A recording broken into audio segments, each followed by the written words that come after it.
teachers, Kaia here. I'm so excited to be here today and to talk to you about my top 5 tips for remote learning.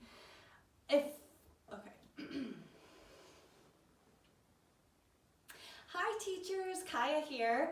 I'm so excited to be with you today and to share with you my top 5 tips for remote teaching. So for those of you who don't know me, which is probably all of you, my name is Kaia and I'm a high school English and creative writing teacher, and like you, last spring I was thrown into a whirlwind of a teaching experience. With very little warning, I went from being with my students every single day to staring at their faces in the tiny boxes of my computer screen. I went from being able to say, hang on a minute, come and stay with me, and let's talk about these missing assignments after class, to sending an email, trying to set up some type of video chat and hoping that they respond.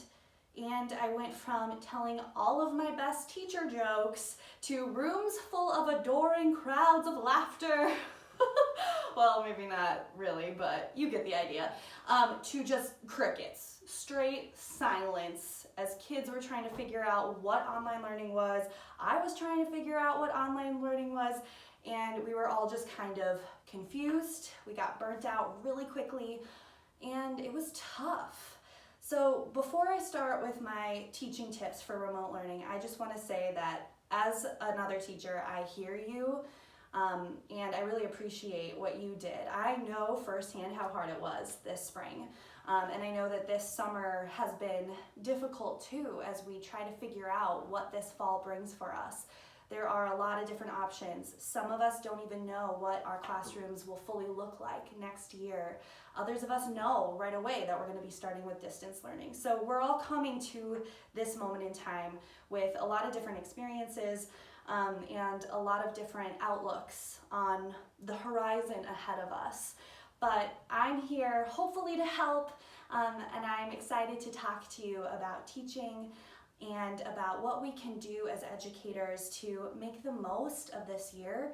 And hopefully I can provide some tips that will help you stay calm and stay relaxed, because we need you. We need you, and we need you to be calm and relaxed and stay well, no matter where you're going to be teaching from, whether it's your classroom or, like me, my kitchen table turned classroom. So welcome. I'm really glad you're here, and let's dive right in. My computer went blank, so I'm just getting back up again. Okay.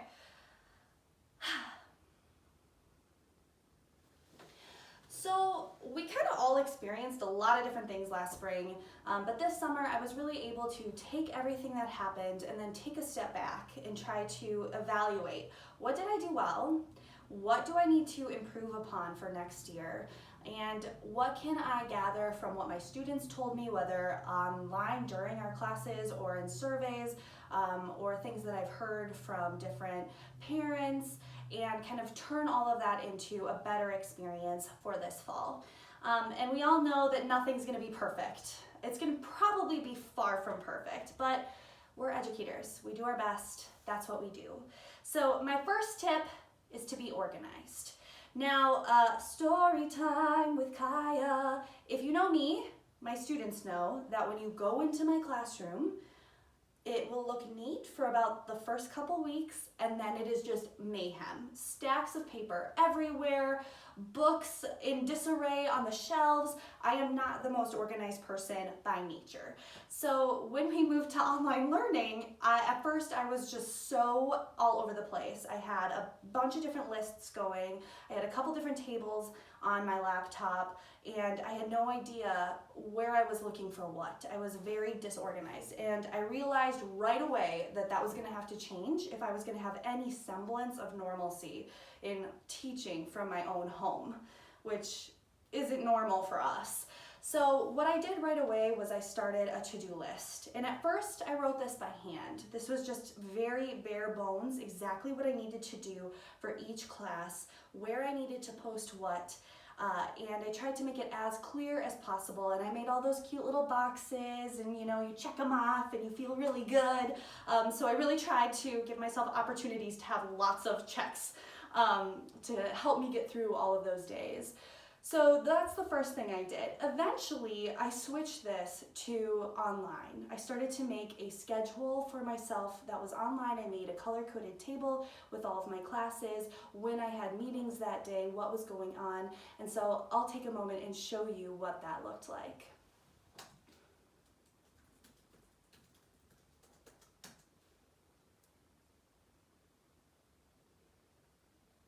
So now I'm going to go through and show you exactly what this looks like. So when I go into my drive, I created a schedule for myself every single day, and it kind of looked like this. So here I had just a very basic table. So I had the date, I had when I had my live classes, and then I also posted when my office hours or my online meetings were. So I had a very clear schedule. And then as I got more comfortable using this, then I started to build into my table my to-dos, the things that I needed to prepare and to post for all of my online classes. So this became really nice for me because I was able to just very clearly toggle back and forth between this document and then whatever else I was working on. I was on my computer a lot, for sure. We all probably bought those cool blue light glasses for looking at screens the whole time, but this helped me a little bit. And I found that after a while, I wasn't really looking at my to-do list, my paper to-do list anymore. I was so just on my laptop that it helped to have everything there. So that was what I chose to do. The other thing that I did that really helped me stay organized,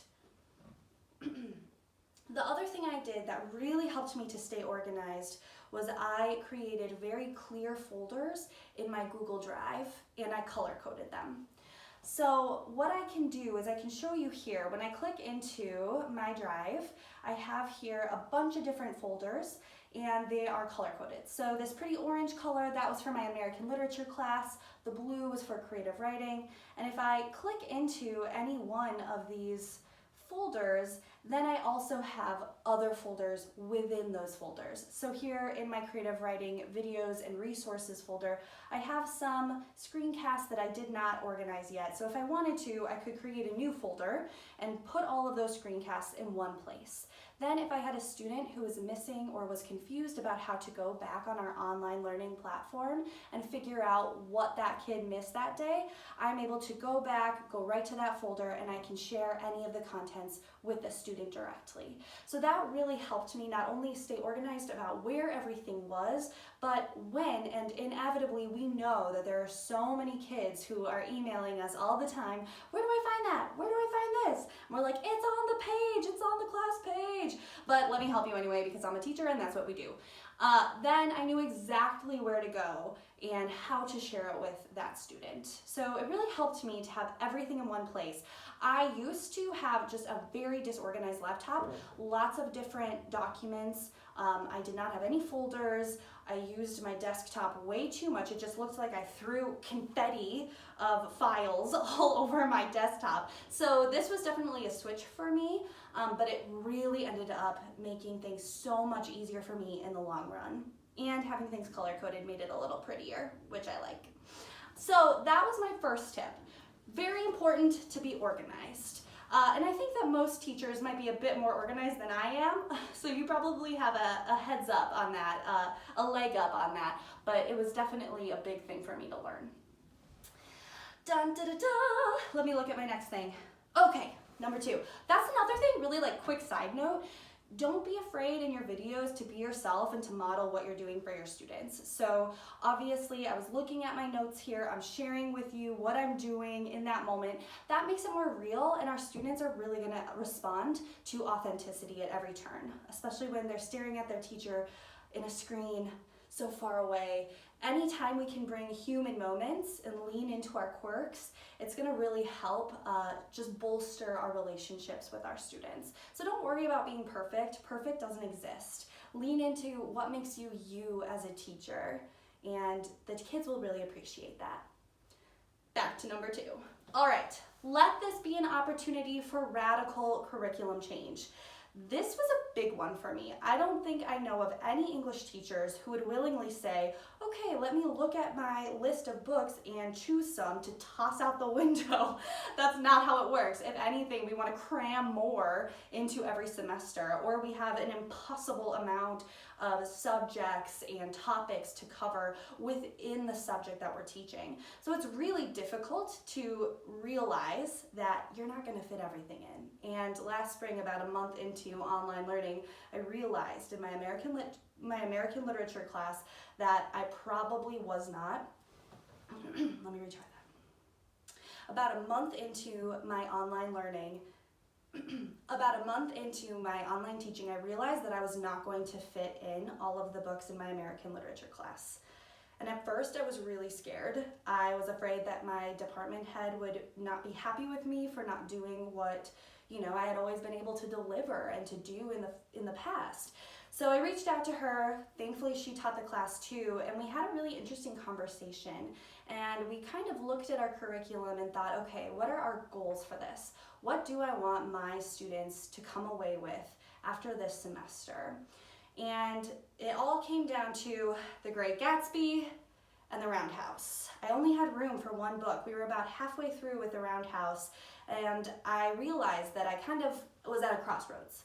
I could really quickly move through the rest of The Roundhouse and then jam The Great Gatsby in there, get through that book as well, which is really a very integral part of the American high school canon for literature. So not including The Great Gatsby freaked me out at first, and I wondered, am I allowed to do this?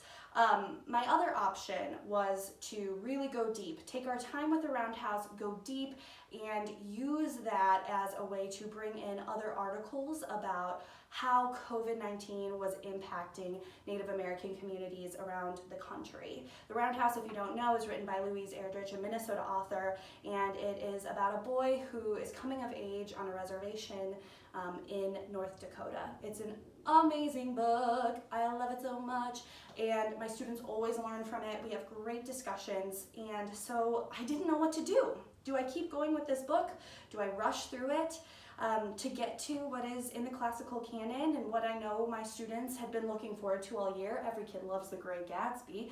So I talked to my department head, and we decided that it was going to be okay if we chose to do different things.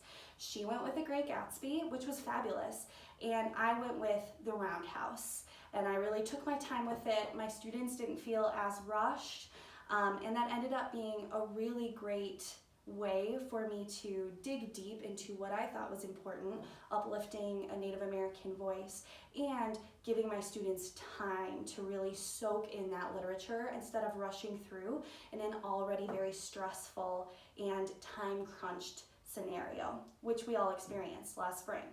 So that was what I did with my American literature class. And I like to think of it, I always asked myself this question: if I was on a ship and it was sinking and my curriculum was before me, what is the one thing I would grab? If I was on a sinking ship, okay, restart. If I was on a ship and it was sinking and I had my entire curriculum before me, what would I grab? What's the one thing that I want my students to leave with? And for American literature, I wanted them to really read that story, to understand that story. And so I decided to take more time with it. And of course, this kind of leads into my next thing, which is always put equity issues at the front of everything you do. And for me, the way I did that was I really asked for feedback from my students at every turn. So I asked them, would you rather read The Great Gatsby? Would you rather stay with The Roundhouse? And I really listened to their feedback and what they had to say. Most students wanted to keep going with The Roundhouse, but a few wanted to read The Great Gatsby. I wanted to honor what they wanted to do too. So what I ended up doing was we spent our class time with The Great Gatsby. So what I ended up doing was we spent our class time with The Roundhouse, but then I had a small group of students who elected to read The Great Gatsby in addition to that book. And then we met for just a few 15-minute video calls to discuss The Great Gatsby together. And so in that way, I was able to really respond to what my students needed in a wide array, yes, I do teach English. in a lot of different ways. So, yes, okay, I'm gonna get back onto track. This is how I teach all the time. I'm just constantly kind of like, here I am doing my thing. Oh, I messed up. It's okay. And I didn't do my password right. All right, so it's really important to survey your students when thinking about equity, when thinking about honoring each student in front of you. It's really important to give them opportunities to give you feedback. So this can come in a variety of ways. I would almost every class period, whether we were online or at the same time, if we were online at the same time in a Zoom room, in a Google Meet room, or if it was an asynchronous assignment, I'd always kind of have an option for them to fill out a survey or to send me an email. But I would always ask, how did this lesson go for you today? What did you learn today? What did you like about this lesson? What wasn't really landing for you? And then I would take that feedback, just that very informal, conversational, casual feedback, and I would take that into consideration when I was building out my next lesson plans. And I found that this really revolutionized my online classroom space because my students started to take more ownership of their learning. They were comfortable telling me, oh, I really just think I can only handle the Roundhouse right now. I'm very stressed with my math and my science classes, so reading another book stresses me out.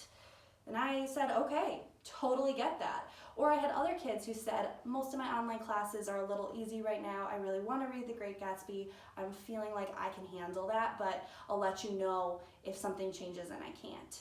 And I was able to honor that too. And sometimes we think that if we give students choice, that it's gonna overwhelm us with more work to do to respond to that. But I found that students really took ownership. The ones who elected to read The Great Gatsby, they did it. And if they started it and they couldn't finish it, they just sent me an email. They made an appointment with me. They told me what was going on.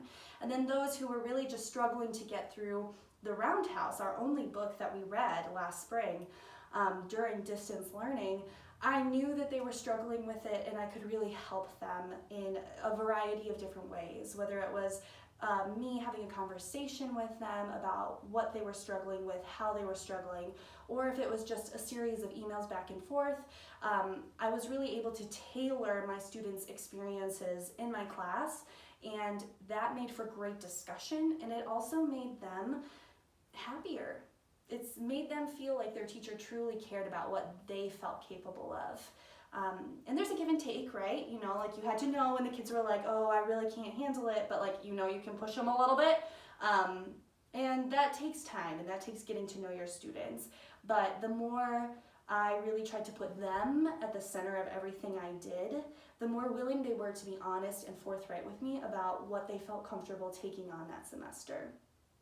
Nothing's gonna be perfect, and in a perfect world I would have been able to go deep with the Roundhouse and go deep with The Great Gatsby, but my students needed different things, and so I was able to really build in that flexibility that they needed and that I needed as a teacher. Trying to hold myself accountable to hit all these different benchmarks is really difficult, and we're used to doing that all the time. But for me to really be able to take a step back and say, okay, what do I want them to learn? I want them to learn to love reading. How can I make that happen? That was really freeing for me and exciting for me. Instead of just thinking about, okay, I need to get them through this test and this paper. Of course I had assessments, and we'll talk about that in another video, but I was really able to focus on the heart of why I became a teacher in the first place, to help kids like to read.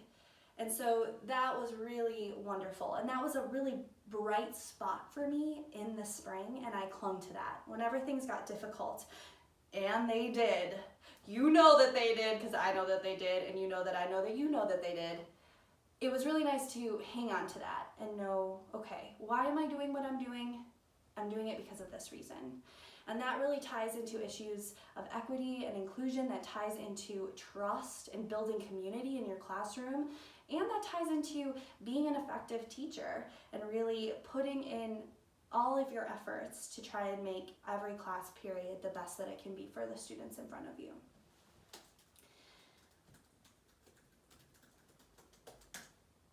next.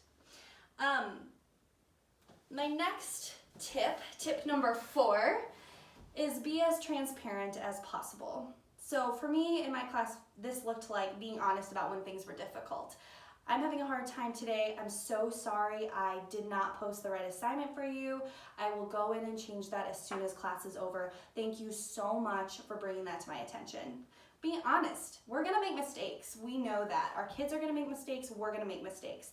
So when I post the wrong assignment, when I assign the wrong due date to an assignment, when I'm 5 minutes late to one of our online classes, I'm really upfront about that. And I apologize and I explain why I did what I did and how I'm gonna fix it. I'm so sorry, that was a mistake. I'm gonna fix it right away. Thank you so much for pointing that out to me. It's always important to honor the students who bring things to your attention, even though sometimes it is the worst thing in the world when you feel like it's like the last thing you can take and the student's like, oh, Ms. Preuss, you assigned the wrong page numbers. And I'm like, I know, even though I didn't know, but I get mad. But then you say, no, it's okay. It's all okay. So when you make mistakes, be upfront about it. Model for them how you can gracefully make a mistake and come back from it. Your students watch us. Your students will watch you.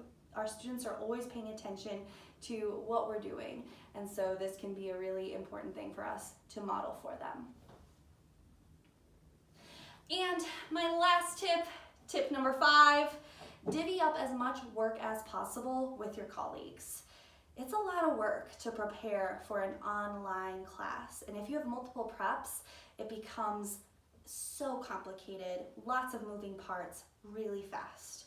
So for example, I also taught 9th grade English in addition to American Literature last spring, and I had 2 other teachers who were working with me in that 9th grade class. We each had about 2 sections, and we were reading Oedipus. Oedipus Rex was our last play, our last book that we read in the spring, and so we decided to divide and conquer. So I'm a little bit theatrical, so I decided that I was going to make an audiobook version of the play. Yes, with voices. And so I read the play out loud. I created audio files because I knew that a lot of students really benefited from reading out loud in class. That's a difficult text. Lots of big words, lots of ancient Greek terms, character names. It's very complex for a 9th grader. It's complex for me, to be honest. So I decided I was going to make an audiobook so that students could listen while they read along. So that was my job. And that was a pretty big job, but one that I enjoyed doing. It kind of played to my strengths. One of my colleagues decided she was going to take my audio books, my audio files, and then use those to create ed puzzles. So then our students had some interactivity built into our asynchronous lessons whenever those happened. And then the 3rd teacher kind of took everything that we had done, looked at the ed puzzle questions, read through the play again, and she created the quizzes that were then shared with the other 2 teachers, myself included. This was really awesome because we had all of this work that we were able to share with one another. The biggest thing to remember with this is if you take a look at my files here, I can show you, you want to make sure that your files are shared in a way so that other people can access them. And if I were going to make changes to a quiz, for example, I would want to hit File, Make a Copy. Then I have my own copy in my file, and I can save that and make changes however I want to. But that way I know that I'm not making changes to the other teacher's original document. So those are my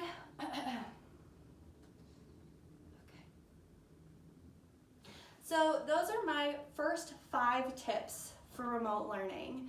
It is a challenge, and over the next few months, I'm going to be coming back and sharing more tips that really dig deep into some of these issues and more. So today was just an overview, a little chance for you to get to know me, a little chance for you to see what I think my top 5 tips are for remote teaching, and in the future we're going to dive deep and discover even more about what we can do to bring our best selves and our best teaching skills to an online classroom.